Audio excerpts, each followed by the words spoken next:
Experience the future of packaging and processing up close and in action.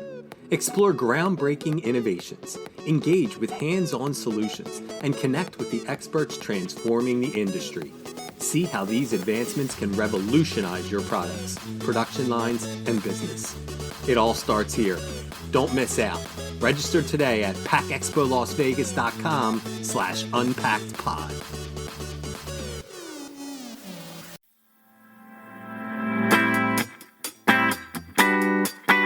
You're listening to Unpacked with PMMI, where we share the latest packaging and processing industry insights, research, and innovations to help you advance your business. Hi, and welcome to Unpacked with PMMI. I'm your host, Sean Riley.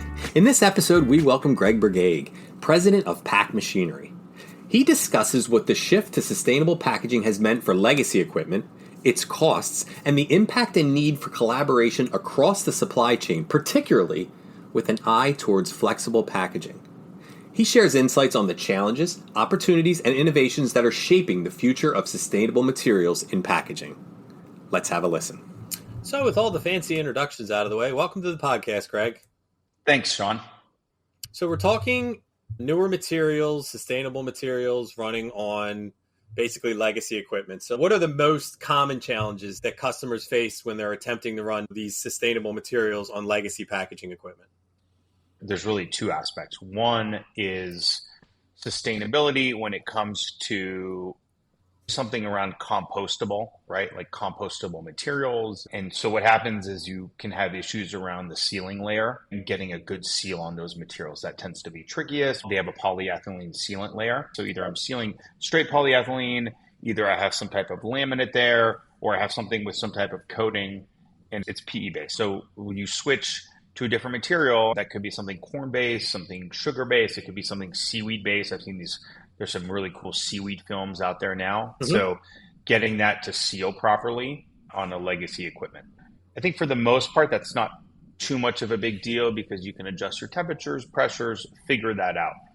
Where I see a bigger issue is when we get into sustainability, especially in flexibles, where they want to move from a product that maybe it's not recyclable today, or it is recyclable, but it's store drop-off recyclable, to something that's curbside recyclable. And that's the biggest challenge. When we say curbside recyclable, that usually means some type of paper or fiber-based material. Okay. And think about when you're at the grocery store and you're checking out and you want a paper bag versus a plastic bag, right? There's a lot of physical differences to that bag. To get the same strength from a plastic-based film with a paper-based film, I have to typically go thicker. I have to do things to make it stronger, so it's much more rigid. On a legacy packaging machine, take a flow wrapper, for example, that's designed for thin and flexible films.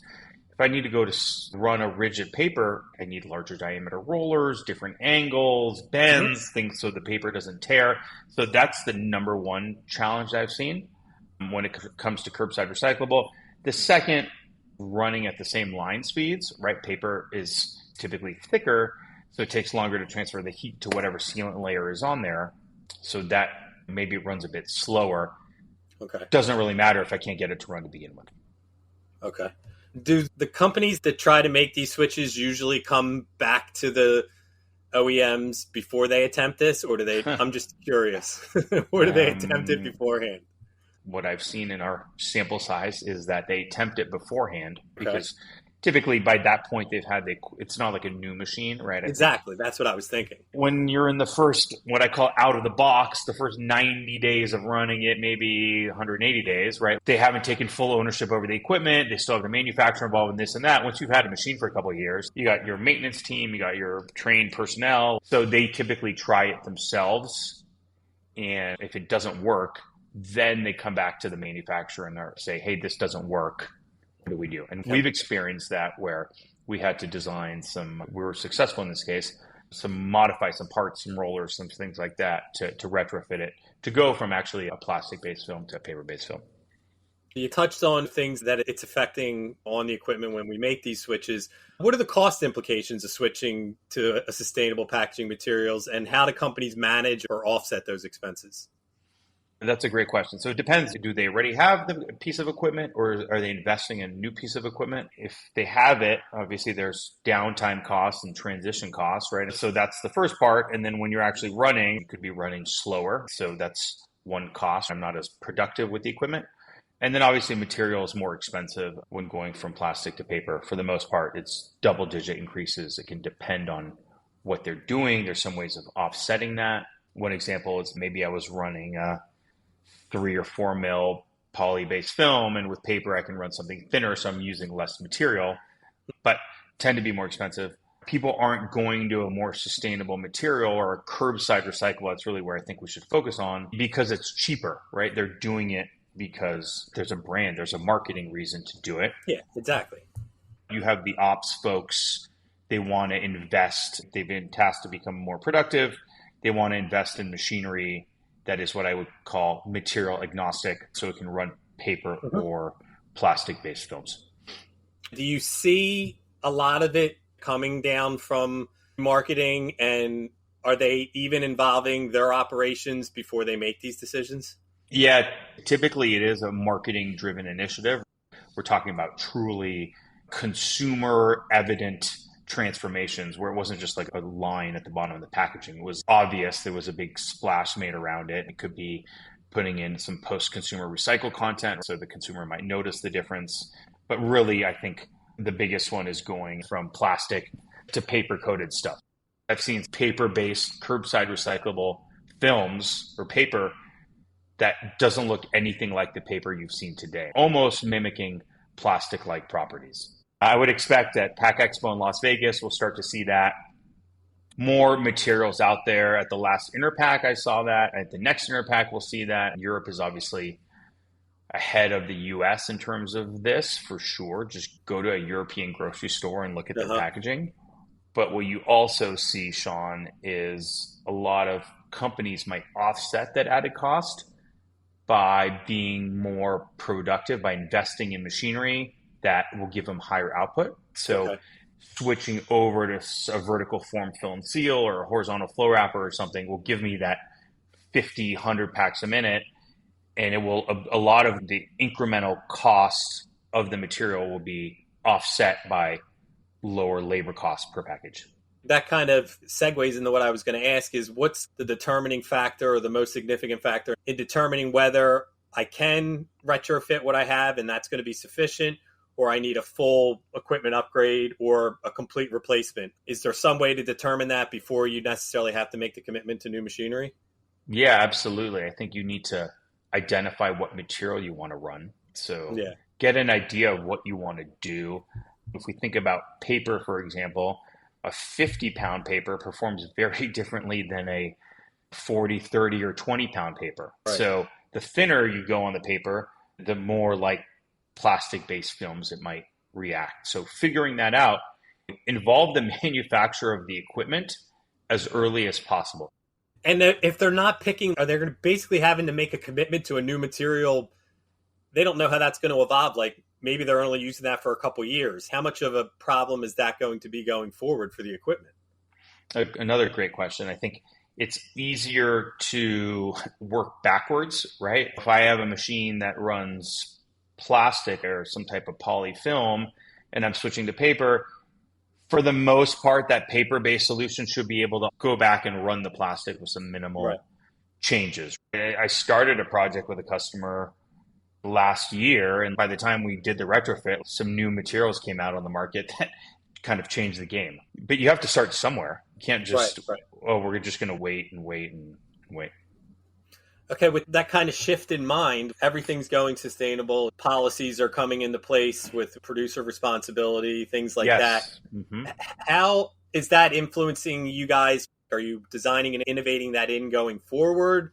Is it a kind of learn as you go and then design going forward? Yeah, I think we are trying to expose ourselves to as many materials as possible and test those, whether or not we have a customer. Me personally, on conversations with material manufacturers, whether that's paper, whether that's some other sustainably sourced films and whatnot, all the time, just to make sure we factor that in. Because you never know what the customer is going to ask you, and you never know what the size of the opportunity is going to be. But I think for the most part, we've been able to meet those challenges. One customer may have this set of requests. I think in the e-com logistics space, we've got some customers with some paper capable machines that are currently running poly-based films with the idea that they might transition some of what they're doing. A lot of this transition, it's not 100%. It is, hey, let's say I mail apparel in a bag and my singles might switch to paper-based materials. There's a nice brand story around that, but they're not going to change everything over. I touched on it, but how big of a role is the government and regulatory pressures playing this? It started slow, but now more states are jumping on board. So are they accelerating the transition to sustainable packaging? EPR, extended producer responsibility, is certainly critical, not to mention other types of bans on single-use plastics and stuff like that. So I think it's there. It's going to play a role. Me personally, haven't seen anything that it's a deciding role and that we're doing this because of that. Because as we know, regulations can change very quickly. Yeah, and it's state by state. It's not a government level. Exactly. Yeah, and who knows what's going to happen. I think it should be kept in mind, but I think it's more of a marketing, a brand decision. We have one customer who's installing some machinery now for putting things into paper-based curbside recyclable bags from single-use plastic. And for them, it was a corporate-wide mandate that by X period of time, everything was going to change over. End of story. And they made that mandate. They are sticking to it. They're a multinational, so I think that's important. We think about sustainability, and there's a couple different reasons why one might want to be more sustainable in your packaging. People talk about plastic in the ocean and the pollution and this and that. Always.